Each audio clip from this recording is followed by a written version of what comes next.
Y bien, en esta oportunidad, continuando con los hombres de Dios, la biografía de aquellos que marcaron de alguna manera con su ejemplo y accionar sobre todo la vida del cristianismo y obras que han llegado hasta nuestros días inclusive por su accionar. Hoy te quiero presentar Juan Calvino, o Calviño le dicen algunos, ¿no? 1509-1564 fue la época donde él vivió.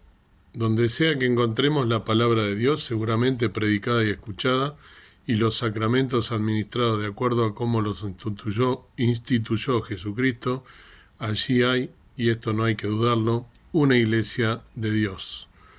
Juan Calvino, las instituciones, eso es lo que decía él, para que empecemos a ver su forma de pensar, ¿no?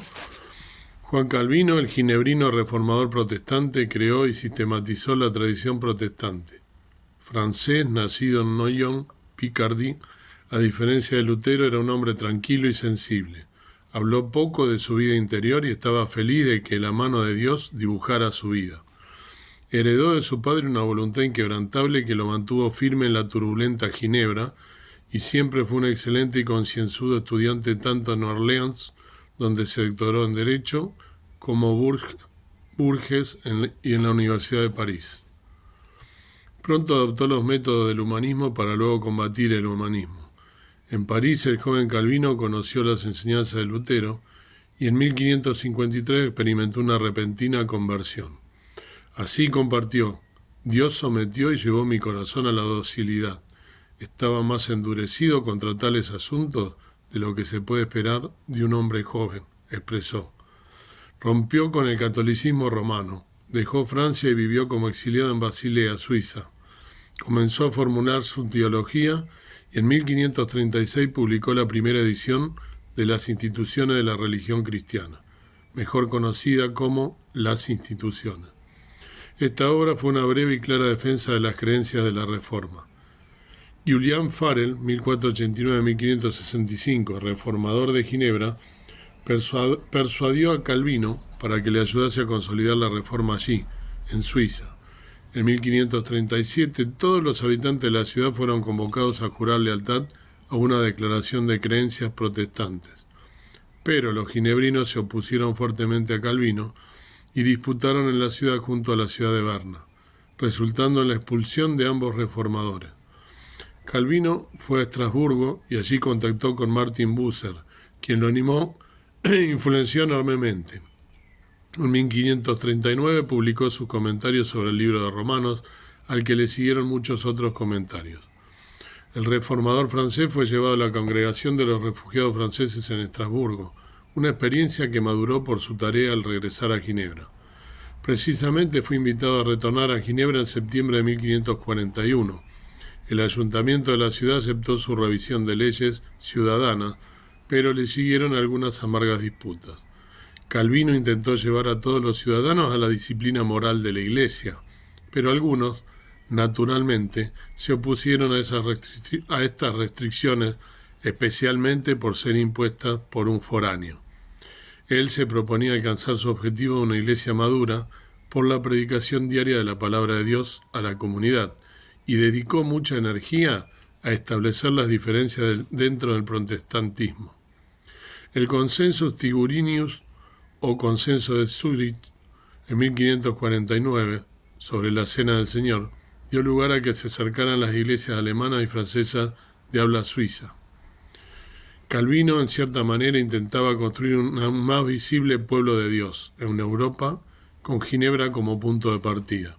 En sus últimos años, la autoridad de Calvino en Ginebra sería menos disputada. Fundó la Academia de Ginebra, a la cual acudían estudiantes de teología de todas partes de Europa central y occidental, especialmente de Francia. Calvino fue un gran sistematizador, tomó y reaplicó las ideas de la primera generación de reformadores. Su trabajo se caracterizó por la disciplina intelectual y la aplicación práctica. Sus instituciones fueron una declaración clásica de la teología de la Reforma durante siglos, y él fue también un cuidadoso intérprete de la Biblia. El luteranismo influenció fuertemente la doctrina de Calvino. Para él, Todo el conocimiento de Dios se encontraba en la palabra de Dios. Solo podemos conocer a Dios si Él elige ser conocido. Perdón y salvación son posibles solamente a través del libre obrar de la gracia de Dios. Calvino afirmó que, incluso antes de la creación, Dios escogió algunas de sus criaturas para salvación y otras para perdición. Para Juan Calvino, la Iglesia era suprema y no debía estar de ninguna manera restringida por el Estado. Dio mayor importancia que Lutero a la organización externa de la misma. Consideró el bautismo y la cena del Señor como sacramentos, y el bautismo como una iniciación individual dentro de la nueva comunidad de Jesucristo. También rechazó la idea de Zwinglio, que la cena del Señor fuera solamente un símbolo, aunque advirtió contra una mágica creencia en la real presencia de Cristo en el sacramento. Declaramos que por la providencia de Dios no solamente los cielos, la tierra y las criaturas inanimadas, sino también los consejos y voluntades de los hombres se rigen para moverse con precisión a ese fin destinado por él. Juan Calvino. En Francia el patrón de la Reforma fue muy diferente. Mientras en Alemania y Suiza había un sólido apoyo popular a la Reforma, en Francia el pueblo, la corte y la Iglesia daban menos apoyo. Como resultado, los protestantes sufrieron la muerte o el exilio, aunque una vez que la reforma fue establecida en la Suiza de habla francesa, los calvinistas formaron una congregación en París en el año 1555. Unas 70 iglesias fueron representadas en el Sínodo Nacional de París en 1599. La Reforma adoptó la naturaleza de un movimiento político en medio de un ambiente hostil, seguido de una serie de guerras civiles. Los protestantes fueron vergonzosamente masacrados a sangre fría en el día de San Bartolomé, también conocido como la Matanza de San Bartolomé, y aunque esto destrozó el protestantismo en Francia, no lo destruyó. Cuando el protestante Enrique IV accedió al trono en 1589, las esperanzas de los protestantes crecieron, pero los católicos franceses se aliaron con el rey de España y amenazaron con hundir al país en un auténtico baño de sangre si Enrique se mantenía su fe protestante. Enrique cedió por el bien de la paz y mantenerse en el trono, renunciando al protestantismo. En 1598 Enrique IV dio reconocimiento legal y garantías de libertad de conciencia, así como de practicar libremente el cristianismo reformado, bajo los términos del Edicto de Nantes. El cardenal Richelieu, estadista francés, causó estragos al protestantismo en el siglo XVII. Finalmente el rey Luis XIV revocó el Edicto de Nantes en 1685, después de lo cual los protestantes franceses sufrieron una amarga persecución. Bien, sin duda otro de los hombres de Dios que marcaron una época, especialmente en la zona, ¿no?, como dijo, de Europa del Este, en Suiza, en Francia, en todos esos países, ¿no?, recibiendo, por supuesto, el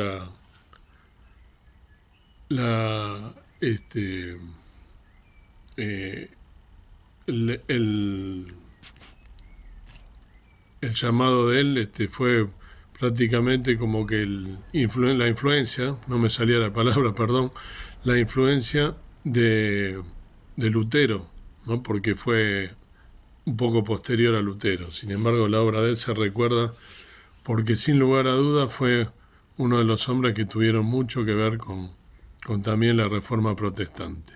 Son los dos hombres recordados de Europa, de allí comenzaron a surgir movimientos, ¿no?, como también en Inglaterra sería posteriormente, y bueno, después vendría para este lado, para América. Así que bueno, te quería comentar eso, esta biografía de este hombre, otro hermano en la fe, que sin lugar a duda marcó un antes y un después en lo que son las reformas, y por supuesto que en esa época había que oponerse a la Iglesia Católica, ¿no?, que era sin lugar a duda la organización que gobernaba, que mandaba, que no dejaba imponer otras ideas, y que también inclusive en nombre de que no se fuera nadie y nadie se rebelara, mataba, ¿no?, a los cristianos, a quienes se oponían. Así que nuestro homenaje a Juan Calvino. Y bueno, ahora comenzaremos después también a hablar de hombres de fe. Algunos quedan todavía más también de la época, pero vamos a comenzar a hablar también de aquellos que son un poco más contemporáneos. Así que bueno, que Dios te bendiga. Padre Dios nuestro que estás en el cielo, gracias por amanecer hablando de tus cosas, de estos hombres que marcaron a través de su fe y de sus acciones, no solo de su fe, pusieron por obra lo que leyeron y entendieron que tenían que en un momento ellos ponerse en contra de aquellas cosas que estaban mal y que no decía la palabra, que estaban siendo tergiversadas. Gracias por estos hombres, gracias por estos mártires de la fe que dieron inclusive hasta su vida por la obra del Señor, que podamos aprender en estas cosas, no adorando al hombre, pero sí teniendo como un ejemplo para que nosotros también veamos que se pueden hacer grandes cosas tomados de tu mano, leyendo tu palabra, interpretándola y contando al mundo todo lo que tú hiciste por nosotros. Gracias por todo, perdona mis faltas. En el nombre del Señor Jesús, amén. Que el Señor los bendiga.